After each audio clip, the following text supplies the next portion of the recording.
សូមជូននាទីរឿងនិទានខ្លីៗបែបអប់រំ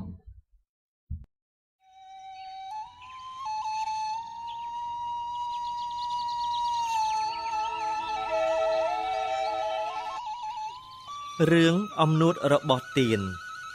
នៅក្នុងផ្ទះមួយតែងតែមានភ្ញៀវចេញចូលមកលេងជាញឹកញាប់ក្នុងផ្ទះនោះមានទៀនមួយដើមដែលម្ចាស់ផ្ទះអុជបំភ្លឺដាក់លើទម្រជាប្រចាំរហូតដល់ក្រមទៀនស្រក់មកកកនៅជុំវិញគល់ទៀននឹងធ្វើឲ្យពេលដុតទៀនលើក្រោយមករូបរាងរបស់ទៀនក៏កាន់តែមើលទៅហាក់ដូចជាធំឡើងទៀនមើលឃើញថាខ្លួនកាន់តែមានរូបរាងធំឡើងជាលំដាប់អាចផ្ដល់ពន្លឺបានយ៉ាងភ្លឺចិញ្ចាចចិញ្ចែងក្រៃលែងវាមានមោទនភាពនឹងពន្លឺរបស់ខ្លួនជាខ្លាំងមានថ្ងៃមួយភ្ញៀវមួយក្រុមបានចូលមកលេងនឹងផ្ទះនោះម្ចាស់ផ្ទះក៏ដុតទៀននោះដូចសពដងហើយយកទៅដាក់បំភ្លឺនៅពីមុខភ្ញៀវពេលនោះទៀនក៏ចាប់ផ្ដើមនិយាយអួតចុះអួតឡើងថាពន្លឺរបស់យើងនេះមានរស្មីខ្លាំងឥតបីគណនាសូម្បីតែពន្លឺព្រះអាទិត្យនៅពេលថ្ងៃឬពន្លឺព្រះច័ន្ទនៅពេលរាត្រីក៏មិនអាចយកមកប្រៀបជាមួយនឹងពន្លឺភ្លើងទៀនរបស់យើងបានដែរ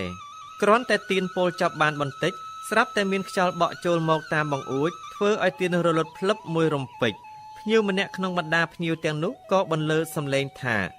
អោទៀនដ៏កំសត់អើយចូលបិទមាត់របស់ខ្លួនខ្លះសិនហើយខំបំភ្លឺតទៅទៀតទៅពន្លឺដែលជះចេញពីព្រះអាទិត្យនិងព្រះច័ន្ទពុំមានថ្ងៃនឹងរលត់ឡើយមិនដូចពន្លឺរបស់មនាលទៀនឯងទេគ្រាន់តែខ្យល់បក់មួយវឹបក៏រលត់ទៅដោយងាយ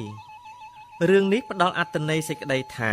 ត្រូវចេះប្រមាណខ្លួនកុំគ្រាន់តែចេះដឹងអ្វីបន្តិចបន្តួចកុំនឹកស្មានថាខ្លួនអស្ចារ្យជាងអ្នកដទៃទាំងអស់ចូរចងចាំថាទឹកដែលពេញធុងគោះមិនសូវលឺឯទឹកកន្លះធុងគឺគោះលឺសូរខ្លាំងណាស់